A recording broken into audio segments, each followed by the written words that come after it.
আসসালামু আলাইকুম। পাইপেটা training centre থেকে দেশ এবং দেশের বাইরে যারা রয়েছেন সকলকে জানাই আন্তরিক শুভেচ্ছা অভিনন্দন। আমার নতুন পুরাতন সকল প্রিয় ছাত্র ভাইদের জন্য নিয়ে এসেছি আইজোমেট্রিক ড্রয়িং এ রুলিং যখন থাকবে তখন আপনি তার কিভাবে ব্যাংক করবেন। প্রতিটা ভিডিওতে বলি যে দেখুন আমাদের সবচাইতে জরুরি যে বিষয়টা সেটি হচ্ছে কি সর্বপ্রথম আইজোমেট্রিক ড্রয়িং পরিপূর্ণভাবে আপনাকে জানা এবং বোঝা।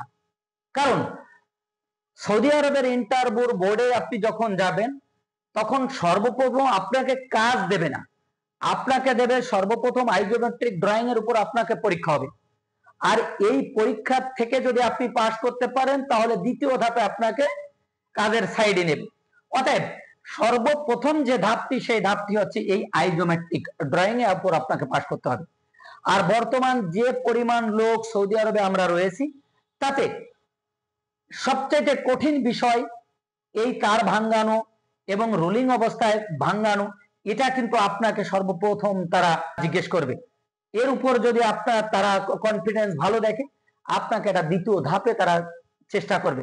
কিন্তু আপনি যদি এখানে ফেল করেন তাহলে আপনার জন্য চাকরি হবে না। আমরা আজকে দেখুন দুটো রুলিং আমি এখানে দিছি, সেটা হচ্ছে একটা ভার্টিক্যাল রুলিং আর একটা আছে কি বক্স রুলিং বা ডাবল রুলিং, আপনি যে যেটাই বলেন। ক্লায়েন্ট আপনাকে প্রশ্ন করতে পারে হোয়াট ইজ রুলিং বা রুলিং কিয়া হে, হিন্দিতে আপনাকে যদি বলে তাহলে রুলিং কিয়া হে।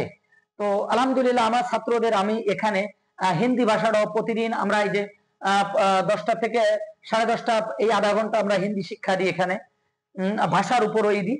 কারণ সৌদি আরবে কাজের মাঝে আরেকটি কথা বলি, সৌদি আরবে একটা গুরুত্বপূর্ণ বিষয় আছে ভাষা শেখা। হিন্দি ভাষা আপনাকে জানতেই হবে, কারণ সেখানে ইন্ডিয়ান এবং পাকিস্তানি সবচাইতে বেশি ইঞ্জিনিয়ার, সুপারভাইজার, ফোরম্যান এরাই বেশি। তো যাই হোক, এরা ইন্টারভিউ আপনাকে নেবে।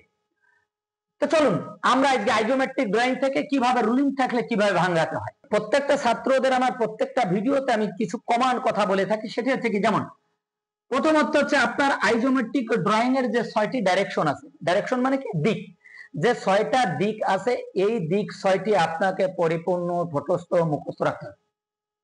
তাহলে 1 নম্বর শর্ত। 2 নম্বর শর্ত আছে আপনি নিজে, আপনি যে কাজ করবেন, আপনি একজন পাইপ ফিটার ফেব্রিকেটর, আপনাকে অবশ্যই আপনার ডাইরেকশনও সেট আপ করতে হবে। ড্রয়িং এর 6টি ডাইরেকশন, আপনার 6টি ডাইরেকশন। আপনার ডাইরেকশন 6টি কি, আপনি যেখানে যে অবস্থায় যেদিকে থাকবেন সেই সামনের দিকে আপনার থাকবে নর্থ, আপনার পিছনের দিকে বা সিনের দিকে থাকবে সাউথ, ডান হাতে থাকবে ইস্ট, বাম হাতে থাকবে ওয়েস্ট। এই যে ডাইরেকশন এইটা আপনাকে পরিপূর্ণভাবে জ্ঞান অর্জন করতে হবে, অর্থাৎ এটা মুখস্থ রাখতে হবে, যাতে আপনি ড্রয়িং এ কথা বলবেন, কাজ করবেন হাত দিয়ে। এখানে ড্রয়িং এর ডাইরেকশন নর্থ বলবেন, আপনি আপনার ডাইরেকশন নর্থ অনুযায়ী এই ওয়্যারগুলো ভাঙাবেন। তো চলুন আমরা দেরি না করে, তাহলে আমাদের দুটো শর্ত, সেটা হচ্ছে কি, এক, আপনার ড্রয়িং এর ডাইরেকশন 6টি মুখস্থ করতে হবে।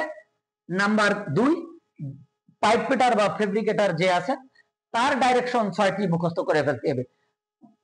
নর্থ করলে আপনি মনে করবেন সামনে, সাউথ করলে আপনি মনে করবেন পিছনে, ইস্ট বললে আপনার ডাইন হাত, ওয়েস্ট বললে আপনার বাম হাত। আরেকটু বিষয়, যারা আসলে একদম নতুন তাদেরকে বলি, ভাই আসলে আমরা অনেক ট্রেনিং সেন্টারে যাই যেখানে অনেক পাইপ, অনেক ফিটার ওয়েল্ডিং বিভিন্ন ভাবে আপনাদের দেখাচ্ছে। আপনারা যারা অনেকে হয়তো আমার ভিডিও দেখেন, আসলে এই রুলিং এর ক্ষেত্রে যখন রুলিং হয় তখন আপনাকে কোনটা সেট, কোনটা রান, কোনটা ট্রাভেল, এইটা যদি আপনি বুঝতে না পারেন, আপনি শুধু ট্রায়াঙ্গেল আর মান বেরোনো শিখলে আপনি এইটি বুঝতে পারবেন না। অনেক ট্রেনিং সেন্টারে অনেক পাইপ অনেক ভাবে আপনাকে বোঝাচ্ছে এইভাবে ফিট আপ করে, ফিট আপ করো। ভাই ফিট আপ আপনার খুব জরুরি, কিন্তু ফিট আপ হচ্ছে দ্বিতীয় ধাপ। প্রথম ধাপ হচ্ছে আপনার এই শত শত লোকের মধ্যে আপনাকে অফিসের ভিতরে ক্লায়েন্ট সামনের থেকে বের হতে হবে পাস করে। তো এখানে যদি আপনি সেট, রান, ট্রাভেল এটা যদি না বোঝেন, নতুন এবং পুরাতন ভাইদের আমি একটা কথা বলি, একটা জিনিস মনে রাখবেন, রুলিং এর ক্ষেত্রে হরিজেন্টাল এবং ভার্টিক্যাল রুলিং এর মধ্যে পার্থক্য আগে আপনাকে জানতে হবে। ভার্টিক্যাল রুলিং এ আপনার ডাইরেকশন চেঞ্জ হয় এবং এলিভেশন চেঞ্জ হয়। এলিভেশন মানে উচ্চতা, আর ডাইরেকশন মানে কি দিক। কিরকমের দেখেন, যখন পাইপ আপ হবে তখন এইখানকার একটা এলিভেশন থাকবে, এইখানকার একটা এলিভেশন থাকবে, মানে উচ্চতা, এর মাপটা কি আপ ডাউন হয়ে যাবে। আর হরিজন্টাল যে রুলিংটা থাকে এইটাই শুধুমাত্র ডাইরেকশন চেঞ্জ হয়, এলিভেশন চেঞ্জ হয় না। অর্থাৎ এইখানকার যে উচ্চতা আর এইখানকার উচ্চতা কি বরাবর থাকবে, একই থাকবে। আর হরিজন্টালের যে দাগগুলো থাকবে সব ক্রস আকারে, east West north south cross আকারে, আর ভার্টিক্যাল রুলিংটা থাকবে সবসময় আপ এবং ডাউন আকারে, দেখেন খাড়া খাড়া হিসেবে থাকবে। তো চলুন, আসলে আপনাকে সর্বপ্রথম দেখেন পাইপটা নর্থ থেকে সাউথের দিকে আছে, এই যে আমার নর্থ, প্রত্যেকটা ড্রয়িং এখানে আপনি নর্থ পাবেন। তাহলে নর্থ থেকে আমার সাউথে গেছে, আমার নর্থ থেকে যখন সাউথে গেছে, সাউথে যাওয়ার পরে এখন কি অবস্থায় আছে, এখন এখানে সেট কোনটা, রান কোনটা, ট্রাভেল কোনটা। দেখুন আমার মনে হয় অনেকেই জানেন না যে আসলে এই পদ্ধতিটা জানা খুব জরুরি। আপনাকে শিখিয়েছে কিনা জানি না, দেখেন আমার থেকে আপনি উপকৃত হতে পারেন কিনা। তো দেখেন সব সময় একটা কথা মাথায় রাখবেন, পাইপলাইন যে বাহুর উপর দিয়ে যাচ্ছে ওই বাহুটাই ট্রাভেল। যেমন এই দেখেন পাইপ লাইনটাই দেখেন, আমার এই যে পাইপ লাইনটা দেখেন কোথা থেকে কোথায় যাচ্ছে, হ্যাঁ পাইপ লাইনটা কোথায় চলে গেছে, এই যে। তার মানে পাইপ লাইনটা আপনার যে বাহুর উপর দিয়ে যাবে ওই বাহুটাই ট্রাভেল। নাম্বার 2, যে বাহু থেকে আপনার পাইপটা রোল হবে বা পাইপটা রোলিং হবে, আমার ওই বাহুটাই কি রান। তাহলে আপনি যদি সেট এবং রান চেনেন তাহলে আমার মনে হয় না যে এখানে কোনো সমস্যা আপনার হবে। তো চলো দেখুন আমার এটা কি হয়েছে, আমার পাইপটা নর্থ থেকে সাউথের দিকে আসছে, আমি নর্থ থেকে এই যে সাউথের দিকে দিয়ে দিছি, এইটা আমার মাথায় নর্থ, সামনে নর্থ, এই যে নর্থ লাস্ট, আমার এই যে সাউথের দিকে চলে আসছে। আইসে আবার কি করছে, এইখানে আপনি কিভাবে বুঝবেন পাইপটা কোন দিকে ই হয়েছে, দেখুন এটা হচ্ছে আমার রান, এই রানটা ভার্টিক্যাল রোলিং। আরেকটা জিনিস খেয়াল রাখবেন, ভার্টিক্যাল রোলিং রান যেদিকে থাকবে সেদিকেই পাইপ আপ ডাউন হবে, আর হরিজন্টাল রোলিং এর ট্রাভেল যেদিকে থাকবে আমার পাইপটা কি সেদিকে চলে যাবে। এবার দেখেন ইস্ট ওয়েস্ট, তার মানে আপনাকে লাইনটা কি করছে, ইস্ট থেকে ওয়েস্টের দিকে ডাউন হয়েছে। আপনার এই যে পাইপটা আমার নর্থ থেকে সাউথে আসছে, এই যে আপনার দেখুন আপনাকে এভাবে ধরতে হবে, দেখেন আমার এই যে নর্থ থেকে সাউথে আসছে, এবারে ইস্টের থেকে ওয়েস্টের দিকে ডাউন হয়ে গেছে, এখান থেকে ডাউন হয়ে গেছে, ঠিক আছে। তার মানে এই যে রান, এই রানটা আপনি ধরবেন, তাহলে রানটা কোন দিকে আছে, ইস্ট এবং ওয়েস্টের দিকে, এর উপরে আপ হয়েছে, তাহলে আপনার এই রান আছে ইস্ট ওয়েস্টের দিকে, তাহলে আমি এই তার দেবো কি ইস্ট ওয়েস্টের দিকে, ইস্ট ওয়েস্টের দিকে, ডাইনাতে ইস্ট, এই যে ডাইনাতে এখানে ইস্ট, এইখানে হলো ওয়েস্ট, এই যে ডাউন হয়ে গেছে। ডাউন হয়ে কি বলছে যে পাইপ আবার কি হয়েছে, সাউথের দিকে চলে আসছে, দেখেন পাইপটা আমার কি এইভাবে চলে আসছে, এভাবে ক্রস আকারে নামছে, নর্থের থেকে সাউথ, আবার ইস্টের থেকে ওয়েস্টে ডাউন হয়েছে, এরপরে এই লাইনটা দেখেন সাউথের দিকে চলে আসছে, এই যে আমার বুকের দিকে সাউথে এসে কি করছে আপ হয়েছে, এই যে আমি আপ করে দিলাম, আপ হয়ে গেছে। এই যে মজার রুলিং এসে গেছে, ভার্টিক্যাল এবং হরিজন্টাল রুলিং মিলে হয় কি বক্স রুলিং। তো আপনি দেখেন এই যে আমার ডাইরেকশন কোনটা ছিল, north two south, north two south. আমি আপনাকে বলছিলাম হরিজন্টাল রুলিং, এটা কি হরিজন্টাল, আমি উপরেরটা বাদ দিই, আমার আছে নিচে আছে কি হরিজন্টাল রুলিং। তো দেখেন আপনি যখন হরিজন্টাল রুলিং এ আপনাদের কি বলছি ট্রাভেল, হরিজন্টাল রুলিং এ হচ্ছে রানের থেকে যে মোড় নিয়ে যে লাইনটায় যায় ওটা আছে কি ট্রাভেল। অর্থাৎ আমি আপনাদের বলছি এই যে এইটা হচ্ছে কি ট্রাভেল, ট্রাভেল কোন দিকে আছে, ইস্ট এবং সাউথের মাঝখানের দিকে ডাইরেকশন।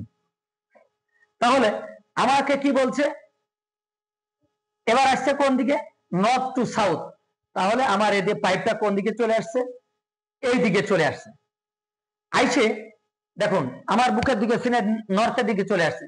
এখানে এসে কি বলছেন যে সাউথের দিকে যাওয়ার কথা ছিল, কিন্তু এটা কি হয়েছে আপনার রুলিং হয়ে ইস্ট এবং সাউথের মাঝখানে চলে আসছে। ইস্ট হচ্ছে কোন আমার ডাইন হাত, সাউথ আছে সিনে, তাহলে কি ডাইন হাত এবং সিনের মাঝখানে, তাহলে এখানে আমার কি করতে হবে, এই যে আমার বগলের দিকে, এই দিকে, অর্থাৎ না সিনার দিকে আসবে না ডাইন হাতের দিকে আসবে, এই হরিজন্টাল রুলিং হয়ে গেছে। তাহলে আমি হরিজন্টাল রুলিং এ আমি চলে আসছি, এই যে বগলের দিকে আছে, এবার আর রয়ে গেছে ভার্টিক্যাল রুলিং। এইবার যখন আমি ভার্টিক্যাল রুলিং এ যাব, তখন এই ট্রাভেল এখন রান হয়ে যাচ্ছে। এই 3 বাহু যদি ধরেন, এই রানের থেকে আপ হয়েছে এদিক, এইটা আবার এখন ট্রাভেল। তাহলে এখন কি বলছে, আপনাকে এই বাহু থেকেই এভাবে আপ হয়েছে, অর্থাৎ ইস্ট এবং সাউথের মাঝখানে এটা এইভাবে আপ হয়েছে। আশা করি আপনারা যতটুকু বুঝতে পারছেন। ইনশাআল্লাহ আমি আবার নতুন নতুন ভিডিও দেবো ইনশাআল্লাহ। যারা বিদেশ যেতে ইচ্ছুক বা যারা ছুটিতে আসছেন, সবাইকে উদারত আহ্বান জানাবো। আপনারা সবাই জানেন, দক্ষ না হলে আপনি যদি ভালো কাজ জানেন, আপনি দেশে অনেক কিছু করতে পারেন। তো যেহেতু আপনি ভালো কাজ জানেন না, তো সেক্ষেত্রে আপনি বিদেশে যাওয়ার চেষ্টা করতেছেন। দেখুন, এত টাকা খরচ করে আপনি বিদেশে যাবেন, তো আমি বারবার যে কথাটা বলি যে কৃপণতাটা একটা খারাপ জিনিস। কৃপণতা আপনাকে দুনিয়া এবং আখিরাত দুটাই ধ্বংস করে দেয়। আপনি এই কাজটা পরিপূর্ণভাবে যদি শিখে যান, তাহলে ইনশাআল্লাহ একদিন, 2 দিন, 3 দিন, একদিন আপনি একটা ভালো চাকরি পাবেন। সৌদি আরবের সবচাইতে কমন কাজ এবং নতুনদের একটা ভালো বেতনের কাজ হচ্ছে এই পাইপ ফুটার ফেব্রিকেটের কাজ। তাই আসুন আপনারা পরিপূর্ণভাবে এই পাইপ ফিটার এবং ফেব্রিকেটারের কাজ শিখবেন, এরপরে বিদেশ যাওয়ার ইচ্ছা করবেন। আমাদের দেশে অনেক ট্রেনিং সেন্টার এখন হচ্ছে, তো আমি আপনাদের উদারত আহ্বান জানাবো, আপনারা যাচাই বাছাই করেন। অনেক কিছু সাজিয়ে রেখেছে দেখেই সেখানে যাওয়া যাবে না। তাদের বায়োডাটা, তাদের যোগ্যতা আপনি দেখেন। আলহামদুলিল্লাহ, আমি একথা বলতেছি না, আমি অনেক কিছু জানি, সব আমি করে ফেলি। আমি প্রায় 11 বছর সৌদি আরবে কাজ করেছি। আসলে আমি দীর্ঘদিন সুপারভাইজারে কাজ করছি। সেখানে যত সমস্যা, যত বিপদ, তার একটি কারণ কাজ না জানা। আপনারা আমাকে সহযোগিতা করুন, আমার চ্যানেলটি সাবস্ক্রাইব করুন, এবং যদি আমার ভিডিও ভালো লাগে অবশ্যই আপনারা আমার কাছে আসুন। আমি আমার আলহামদুলিল্লাহ আপনাদের দোয়ায়, আপনাদের সহযোগিতা, অনেক ছাত্র এখন দেশের বিভিন্ন জেলা থেকে আসতেছে। আমি তাদের হাতে কলমে আমি isometric drawing, cutting, grinding, fit up আলহামদুলিল্লাহ পরিপূর্ণভাবে শেখানোর চেষ্টা করতেছি। তো আপনারা সরাসরি এবং ফোনেও যোগাযোগ করতে পারেন। আমার এখানে যে কোনো সময় ভর্তি হতে পারবেন আপনি, থাকা খাওয়ারও ব্যবস্থা রয়েছে। আবারও পরিশেষে আপনাকে বলবো আমার চ্যানেলটি সাবস্ক্রাইব করবেন আর আমার জন্য দোয়া করবেন। আসসালামু আলাইকুম ওয়া রাহমাতুল্লাহি ওয়া বারাকাতুহু।